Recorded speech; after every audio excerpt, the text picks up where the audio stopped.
নমস্কার, আমি রিশা। আহ, আমি তোমাদের বেশ কিছুদিন হলো কোনো রকম ভিডিও আপলোড করতে পারিনি, কারণ আমার ডান পায়ে ফ্র্যাকচার হয়েছে, টিবিয়া আর ফিবুলা দুটো বোনই ফ্র্যাকচার হয়েছে। তো সেই কারণে আমার পক্ষে ভিডিও আপলোড করা সম্ভব হয়নি। যাই হোক, আজকে অনেক কষ্টে একটা ভিডিও দিচ্ছি আমি। এটা অ্যান্সার রাইটিং প্র্যাকটিস মেন্সের জন্য, ইন্ডিয়ান আর্ট অ্যান্ড কালচারের উপরে, ঠিক আছে? তো কোশ্চেনটা হচ্ছে, Indian philosophy and tradition played a significant role in conceiving and shaping the movements and their art in India. 2020-তে কোশ্চেনটা এসেছিল, 250টা শব্দে লিখতে হবে, 250 ওয়ার্ডে, এবং তাতে 15 মার্কস থাকবে, 15 মার্কস, ঠিক আছে?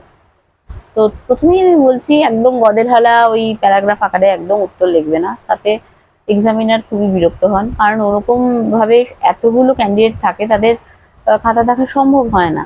তো তোমরা সবাই পয়েন্ট করে লেখার চেষ্টা করবে, তাতে এক্সামিনার কিন্তু খুশি হবেন এবং তোমরা ভালো মার্কস পাবে। তো দেখো, আমি এরকম পয়েন্ট করে করে লিখেছি। 1 নম্বরে কি আছে না, পেট্রোগ্লিফস টু এ flourishing contemporary art scene. Petroglyph কথার অর্থ কি? অর্থাৎ পাথরের ওপরে নকশা বা চিত্র খোদাই করা, সেই জিনিসটাকে বলা হয় পেট্রোগ্লিফ। তো যে সমস্ত পেট্রোগ্লিফ আমরা পেয়েছি, সেই চিত্র নকশা, পাথরের উপর খোদাই করা চিত্র নকশা থেকে আমরা বুঝতে পারি তখনকার দিনে কিরকম শিল্পকলা ছিল ভারতে, ঠিক আছে? আমাদের ভারতবর্ষের শিল্পকলা সম্পর্কে ধারণা করতে পারি। 2 নম্বরে কি আছে, the diversity of art and different civilisation. অর্থাৎ বিভিন্ন তখন ভারতবর্ষে যে শিল্পকলা ছিল তাতে বিভিন্ন রকমের বৈচিত্র্য ছিল, এবং ভারতের বিভিন্ন সময় বিভিন্ন সভ্যতা গড়ে উঠেছিল। তো এবার এই প্রসঙ্গে বলি, এখানে কিন্তু বিভিন্ন বৈচিত্র্যের সমন্বয় ঘটে, অর্থাৎ বৈচিত্র্যের মধ্যে ঐক্য হয়, মানে কোথাও একটা মিল আছে, আবার তার মধ্যে বৈচিত্র্যও আছে। বৈচিত্র্যের মধ্যে ঐক্য একমাত্র ভারতবর্ষেই কিন্তু দেখা যায়, পৃথিবীর একমাত্র দেশ ভারতবর্ষ যেখানে বৈচিত্র্যের মধ্যে ঐক্য দেখা যায়। 3 নম্বর পয়েন্টে আছে, world's major religion such as Buddhism, Hinduism, Islam flourished in India. ভারতে বিভিন্ন ধর্মের সমন্বয় দেখা যায়, যেমন হিন্দুইজম, বৌদ্ধইজম এবং ইসলাম। এছাড়া খ্রিস্টান তো আছেই, ব্রিটিশ আসার পরে হয়েছে, বাট প্রথমে সূচনাতেই যারা আসে ব্রিটিশ আসার আগে, সেটা ছিল বুদ্ধিজম, ইসলাম এবং হিন্দুইজম, ঠিক আছে? বলা বাহুল্য জৈনিজমও ছিল, যদিও তার সংখ্যা খুবই কম, কিন্তু মেনলি যেটা মেজরিটি আমরা বলতে পারি বুদ্ধিজম, হিন্দুইজম অ্যান্ড তোমার ইসলাম। তো সেই সময়তে এই 3টি ধর্ম বেশি ফ্লারিশড করে ইন্ডিয়াতে, এবং প্রত্যেকেরই সংস্কৃতিটা আলাদা, প্রত্যেকের সংস্কৃতির একটা সমন্বয় ঘটে, ঠিক আছে? এই জন্য আমাদের ভারতবর্ষকে সেকুলার কান্ট্রি বলা হয়, ধর্ম নিরপেক্ষ কান্ট্রি। অর্থাৎ এটা যে শুধুমাত্র হিন্দু দেশ আমরা এটা বলতে পারি না, এখানে সব ধর্মই কিন্তু সমানভাবে মর্যাদা পায়। 4 নম্বর হচ্ছে স্কাল্পচার অফ ডায়াটিস লাইক শিবা। হিন্দুদের প্রধান পুজো সে সময় ছিল শিব, কারণ বিভিন্ন স্থাপত্য, ভাস্কর্য, নকশা, চিত্র এবং মূর্তি থেকে আমরা দেখতে পাই যে সেই সময় হিন্দুদের মধ্যে শিব পুজোর প্রচলন ছিল। তাজমহল 1631। ভারতবর্ষ শিল্প, স্থাপত্য, ভাস্কর্যের উন্নতির চরম শিখরে ওঠে যখন কিনা ইসলাম এসেছিল।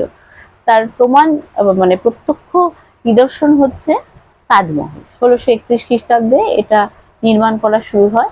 তো সেই সময়ে ভারতবর্ষ একদম উন্নতির চরম শীর্ষে ছিল স্থাপত্য ভাস্কর্যে ইসলামের সময়, কারণ তাজমহল তার চরম নিদর্শন, ঠিক আছে? Art school European style in 18th century.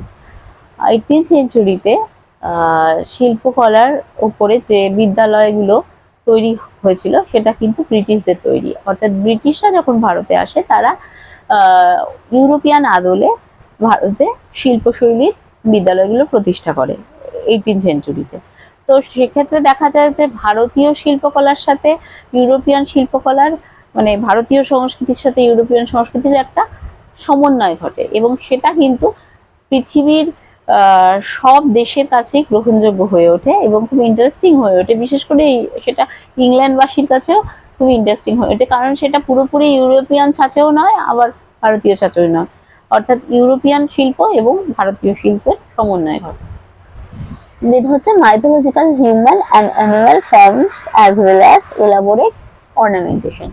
বিভিন্ন স্থাপত্য ভাস্কর্য, মূর্তি, তারপর তোমার পেট্রোগ্লিফ অর্থাৎ ওই চিত্র নকশা, হ্যাঁ, এই সমস্ত থেকে আমরা বুঝতে পারি, ধারণা করতে পারি যে সে সময়তে পৌরাণিক আদলে বিভিন্ন মানুষ এবং পশু পাখির ছবি আমরা দেখতে পাই।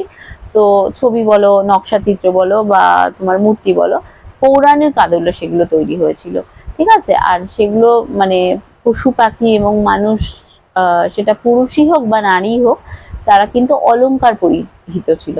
অর্থাৎ আমরা এখন যেমন পশু পাখিরা তো গয়নাও পরে না, বা পুরুষরা গয়না পরে না, আমরা জানি মহিলারাই গয়না পরে, কিন্তু সে সময় কিন্তু সেটা ছিল না। মহিলারা পুরুষ সকলেই কিন্তু গয়না পরতো, এবং পশু পাখিও গয়না পরতো। এটা পৌরাণিক আদলে কিন্তু সেই মানে যে আমরা স্থাপত্য ভাস্কর্যগুলো দেখতে পাই, যে চিত্র নকশা বা আমরা যে মূর্তিগুলো দেখতে পাই, সেগুলো দেখতে পাই পৌরাণিক আদলে তৈরি পশু পাখি এবং মানুষজন, সে পুরুষ নারী নির্বিশেষে সকলেই কিন্তু অলংকার পরিহিত।